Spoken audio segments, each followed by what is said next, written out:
Manohy ny asa fanasoavan'ny mpiarabelona ny Rotary Antananarivo Tsimbaroa.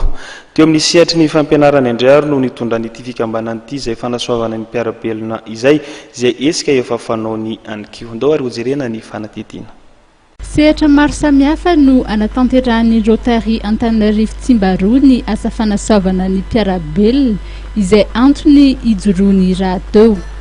Ny lafiny fampianarana indray no nandraisan'izy ireo anjara tamin'ny alalan'ny fizarana kit scolaire tamin'ny EPP miisa 7 manodidina ny tanàna Ambotrabiby ho an'ny mpianatra anala fanadinana CEPE.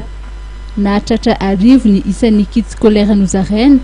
Kit scolaire izay nahitana cahier sy stylo. Natao indrindra izao hetsika izao mba ampirisihana ireo mpianatra sahirana cahier zany hatrany amin'ny fianarana. Nataonay zany dia ao anatin'ilay fanatanterahana ireo tanjona ataon'ny Rotary International dia nizara kitapo, cahier anankiroa ary stylo anankitelo miaraka amin'ny pensilihazo anankiray ho an'ny ankizy anala fanadinana CEPE eto amin'ny vohitra Ambotrabiby sy manodidina azy zany. Marihana aloha zany fa ny Rotary Club Tsimbaroa izay misy mpikambana eo amin'ny 30 eo dia efa nanao an'izao fizarana karazana kit scolaire zao arivo mahery eo isany. Efa tonga hatrany am-pefy izahay teo Antananarivo sy manodidina rehetra efa nizarana amin'ny kit scolaire daholo. Ankehitriny zany dia tonga tamin'ny anjarany eto aminareo.